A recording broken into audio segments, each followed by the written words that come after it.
بچوں، آج کا جو ہمارا ٹاپک ہے اس کا نام ایکسپلژن آف جیوز ہے۔ اور ایکسپلژن آف جیوز میں بیٹا یہ ایکسپلژن آف جیوز کے ساتھ ساتھ ہم ایکشن ٹیکن اگینسٹ ہائپوکرائٹس یہ بھی پڑھیں گے۔ تو کویشچن یہ آئے گا کہ ہائپوکرائٹس اور جیوز کو پروفٹ صلی اللہ علیہ وسلم نے مدینہ سے کیسے نکالا۔ تو سب سے پہلے ہم پیراگراف 1 میں یہ پڑھیں گے کہ کیوں ہولی پروفٹ صلی اللہ علیہ وسلم نے ان کو نکالا، یا ان کو نکالنے سے پہلے کیا پروفٹ صلی اللہ علیہ وسلم کا رویہ ان کے ساتھ کیسا تھا۔ تو بیٹا پہلے پیراگراف میں بتاتے ہیں کہ جب ہولی پروفٹ صلی اللہ علیہ وسلم جو ہیں وہ مدینہ تشریف لاتے ہیں تو وہاں پر 3 جوئش ٹرائبز ہوتے ہیں، اور وہ 3 جوئش ٹرائبز کا نام کیا ہے بیٹا؟ وہ بنو قریظہ ہوتا ہے، بنو قینوقہ ہوتا ہے، اور بنو نذیر ہوتا ہے۔ اور پروفٹ صلی اللہ علیہ وسلم جو ہے ان کے ساتھ ایک چارٹر سائن کرتے ہیں یا ایک ٹریٹی سائن کرتے ہیں جس کا نام چارٹر آف مدینہ ہوتا ہے۔ اور اس چارٹر آف مدینہ میں کچھ امپورٹنٹ پوائنٹس یہ ہوتے ہیں کہ سب کے لیے ریلیجس فریڈم ہوگا، مسلم چاہیں اسلام پریکٹس کریں، جوز چاہیں وہ اپنا ریلیجن پریکٹس کریں، اور اگر مدینہ پہ کبھی اٹیک ہو جاتا ہے تو سب مل کر اسے ڈیفینڈ کریں گے، اور پروفٹ کا ڈیسیجن فائنل ڈیسیجن ہوگا۔ چونکہ سارے کلوزز جو ہیں چارٹر آف مدینہ کے وہ جسٹس پہ بیس کرتے تھے، لہٰذا چارٹر آف مدینہ جو ہے اس کو سب نے مان لیا اور کسی نے کوئی آبجیکشن نہیں کیا۔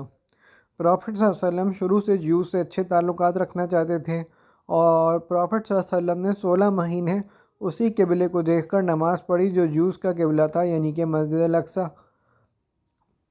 اور پروفٹ صلی اللہ علیہ وسلم جیوز کے ساتھ 10 محرم کا روزہ بھی رکھا کرتے تھے، لیکن گریجولی جو جیوز تھے وہ پروفٹ صلی اللہ علیہ وسلم سے جیلس ہونا شروع ہو گئے، اور انہوں نے پروفٹ صلی اللہ علیہ وسلم سے کہا کہ آپ بنی اسرائیل کے بھی نہیں ہیں، اور دوسرا ان کے آنے سے پروفٹ صلی اللہ علیہ وسلم کے آنے سے جیوز کی ڈومیننس ختم ہوتی جا رہی تھی، کیونکہ قرآن آہستہ آہستہ جوز کے حالات کو، یعنی کہ جوز کی ہسٹری کھول کھول کے بیان کر رہا تھا کہ کیسے جو جیوز تھے وہ انہوں نے پرانے میسنجرز کو مار دیا، اور اس کے بعد یہاں پر یہ بھی بتایا گیا کہ کیسے جوز نے تورا کو کرپٹ کر دیا۔ They also suffered economic losses when Quran prohibited the interest. ہوا کیا کہ جوز جو ہیں وہ انٹرسٹ پہ کام کیا کرتے تھے، اور کیونکہ وہ انٹرسٹ پہ کام کیا کرتے تھے تو جب قرآن کے احکامات آئے کہ سود حرام ہے تو ان کا ریلیجن، ان کا جو کاروبار ہے وہ بھی ٹھپ ہو گیا۔ یہی ریزنز تھے جس کی وجہ سے جوز جو ہے وہ مسلمانوں کے اور محمد صلی اللہ علیہ وسلم کے اگینسٹ ہو گئے، اور انہوں نے چارٹر آف مدینہ جو ہے اس کو ڈیزالو کر دیا۔ سب سے پہلا ٹرائب جس نے بائیکاٹ کیا تھا چارٹر آف مدینہ کا وہ تھا بنو قینوقہ، اور یہ لوگ کافی ایروگنٹ لوگ تھے، اور یہ لوگ گولڈ سمتھ تھے اور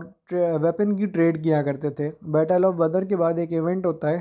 جہاں ایک عورت ان سے جو ہے وہ کچھ گولڈ لینے جاتی ہے ان کے فورٹریسز میں، تو یہ اس عورت کو انسلٹ کرتے ہیں، تو پاس سے گزرتا ہوا مسلم جو ہے وہ جوز کو مارتا ہے، لیکن جوز کیونکہ تعداد میں زیادہ ہوتے ہیں تو وہ جو ہے اس مسلمان کو جان سے مار دیتے ہیں۔ جب یہ مسئلہ پروفٹ صلی اللہ علیہ وسلم کو بتایا جاتا ہے تو پروفٹ صلی اللہ علیہ وسلم انہیں وارن کرتے ہیں، لیکن بجائے وارن نہیں ماننے کے وہ الٹا پروفٹ کو ہی دھمکی دیتے ہیں۔ تو پروفٹ صلی اللہ علیہ وسلم جو ہے ان کے قلعوں کو بسیج کر لیتے ہیں، اور یہ لوگ 15 دنوں بعد جو ہے وہ اپنے قلعوں سے نکل کر سرنڈر کر دیتے ہیں۔ اور چونکہ یہ اولڈ ایلائز ہوتے ہیں، یعنی کہ پرانے ساتھی ہوتے ہیں خزرج ٹرائب کے، تو عبداللہ بن ابی کی ریکویسٹ پہ پروفٹ انہیں کچھ نہیں کہتے ہیں، اور بس اتنا کہتے ہیں کہ مدینہ سے نکل کے سیریا کی طرف چلے جائیں۔ پھر اللہ کا کرنا ایسا ہوتا ہے کہ جب یہ سیریا جاتے ہیں تو ایک خطرناک بیماری میں یہ سب کے سب مارے جاتے ہیں۔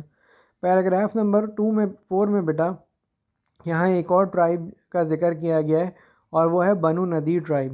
یہ جو بنو نذیر ٹرائب ہے بیٹا، یہ جو ہے پروفٹ صلی اللہ علیہ وسلم اس کے پاس جاتے ہیں ریگارڈنگ بلڈ منی کا ایک میٹر ہوتا ہے کہ پروفٹ کے کمپینین سے مرڈر ہو جاتا ہے غلطی سے،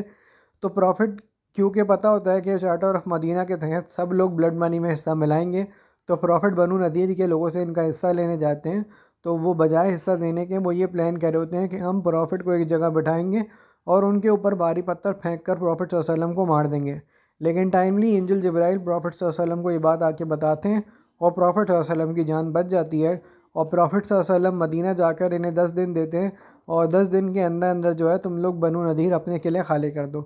لیکن عبداللہ بن ابی جو ہے انہیں کہتا ہے کہ نہیں، تمہیں جانے کی ضرورت نہیں ہے، اور تم یہیں پر ڈٹو اور لڑو۔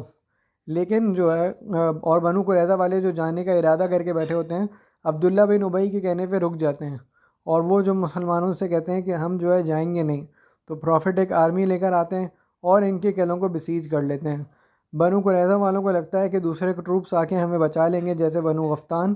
لیکن کوئی بھی ان کو بنو نذیر والوں کو بچانے کے لیے نہیں آتا، اور پھر یہ سرنڈر کر دیتے ہیں، اور سرنڈر کرنے کے بعد پروفٹ صلی اللہ علیہ وسلم انہیں مدینہ سے نکال دیتے ہیں اور یہ خیبر میں جا کے سیٹل ہو جاتے ہیں۔ اس کے بعد پیراگراف نمبر 5 میں بتایا ہے کہ تیسرا ٹرائب جنہیں پروفٹ صلی اللہ علیہ وسلم ایکسپیل کرتے ہیں وہ بنو قریظہ کا ٹرائب ہوتا ہے، اور یہ بنو قریظہ والے جو لوگ ہوتے ہیں یہ جو ہے بیٹل آف ٹرینچ میں مسلمانوں کو دھوکہ دے کے قریش کے ساتھ ملنے کی کوشش کرتے ہیں۔ تو بیٹل آف ٹرینچ ختم ہونے کے بعد پروفٹ صلی اللہ علیہ وسلم ان کے قلعوں کو بھی جا کے سیج لگا لیتے ہیں، اور جب ان کے قلعوں کو سیج لگاتے ہیں تو یہ کہتے ہیں کہ ہمارا فیصلہ حضرت سعد بن معوذ کریں گے، کیونکہ یہ ہمارے پرانے اعلیٰ ہیں اور ہمارا فیصلہ ہماری اپنی کتاب کے مطابق ہونا چاہیے۔ پروفٹ کہتے ہیں ٹھیک ہے، تو ان کی کتاب کے مطابق ان کے ساتھ کیا فیصلہ کیا جاتا ہے کہ ان کے سارے مردوں کو مار دیا جائے اور ساری عورتوں اور بچوں کو قیدی بنا لیا جائے۔ اس طرح سارے جوز ٹرائب جو ہوتے ہیں ان کا مدینہ سے خاتمہ ہو جاتا ہے۔ اور ریلیشن ود ہائپوکرائٹس کی جہاں تک بات ہے تو ہائپوکرائٹ وہ انسان ہوتا ہے کہ جو دل سے مسلمان نہیں ہوتا لیکن زبان سے مسلمان ہونے کا اظہار کرتا ہے،